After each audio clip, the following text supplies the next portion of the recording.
Chukanlenia. Somuita seje. Imani malawula. Taurai MaiSimba khulumani. Ndakupinda Ngachukila. Makhuluma kugesa lezindle kabili. Umuntu wakutsaka. Kutsaka. Bila meshashekile bo zingaje kawela ha. Ngasingafundo zwana pokubata abone bana. Mwari unonyasha ndikomberera bo. Nazo filamo. Akala kwa chitira chitatu. Asi mwari walipinjirawo mwari walikomberera. Mwari unonyasha. Angiri ndofara school zvalifanza zvandika pano. Uchitendawo. MaiSimba's. Apa pamudhuri wedu. Muchibabatawo mudhuri mumbozviwa kuti ise mende iri kupinda apa. Uyai bata mbijana. Yamakabata inonzi chi mumaoko. So guys, mukuona manje tataka ku clear ground redu. Pada kuzosakurwa manje. Kambozora batindo patari apa izvozvi. Tichema tididi clear ground redu tipachene. Saka ndoma ndinotaka clear. Pada kuzosakura saidei. Tochibvapo. Usatorogo. Bachira kuiro.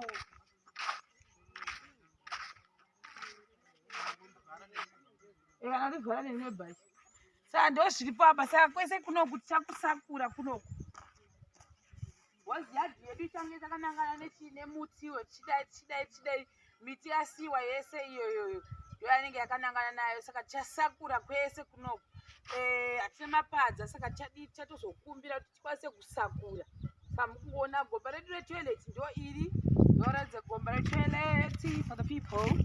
Ndo iro izvi zvazvanakira kata kutoona kuti uko kuzasi kune misha tasatozviziva kuti kuzasi uko kune misha ine maire plug Chokwadi. Tasingazvizive apa tasatozoti pane musha futi apapo takuonawo misha iripo even unofana kuona uko kune vanhu uko une usingatozvizivi paye tobva ipapo uku pasatabata side iyi tambodhila nethis side tichiti tikasvikapo toyasosiya taclear chazoenda kuseri tobva maybe tikambosvika apa takaclear tozouya totangira apa futi kunosvikawo futi kukona uko tingoclear right touya panapa. Look at our building. This is MaiSimba. Uyai baitoke. Uyai timboimbira midhuri guys. Uyai. Heo. Namai yake vari kupika uyai timboimba. Timboimbira mabirita. Here. Issue. Corner for the people. Ukuchiona irechi. Manje teta kumusoro. Right. Takati vanonzi vachichomi chizhiya. Mungana waita sei. Mungana chite. Mungana wahina. Mungana muyewe. Mungana. Chipopate mungana chute. Mungana. Saka atenga this. Yamwe yakatotengwa tisikachimbotendeyi maShemarians because vakatotenga icho chichi. Yaenda papa. Mungana wataka. Mungana wataka. Mungana wataka. Mungana wataka. Mungana wataka. Mungana wataka.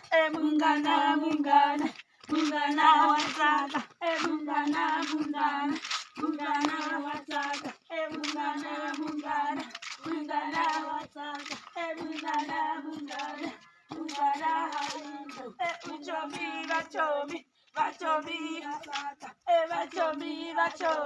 Vachomi. Chomezo. Tirisera riro. Nombostika kabo muzvikoshazuva nodasa vaita sei. Amnozvijaira. Chimboteseyo kamera mbotudza kuti zvakamira sei. Uri kufamba here basa? Aiwa basa riri kufamba. Boye. Tuna mafamba chaizvo. Kula kuti ndemuda kusamba kubatanidza kusimuza apa. Saka target yenyu yakamira sei? Target yedu yakanaka zvairi. Tinayo tipresiro kuti after 3 days imba inenge yapera. After 3 days imba inenge yapera. Ndo kutasira kwamuita. Ndokutasira kwatiri kuita. Muri chila zamuti zvinokunesekevi. Aiwa. Takanyarara zvedu atidi kunyanya kutaura. Inonzi chiko yeyelo iyi. Yeyelo iyi bricklaying. Oh. Zvakanaka. Saka muri kubatwa zvakanaka here nana MaiSimba vanapa? Aiwa panapa tiri kubatwa zvakanaka. Ibo akahwana bholatso. Mungana. Mungana. Mungana aindo. Mungana. Unazviona here mungana? Right, uyai mumbotaura, uyai mutaure muri apa.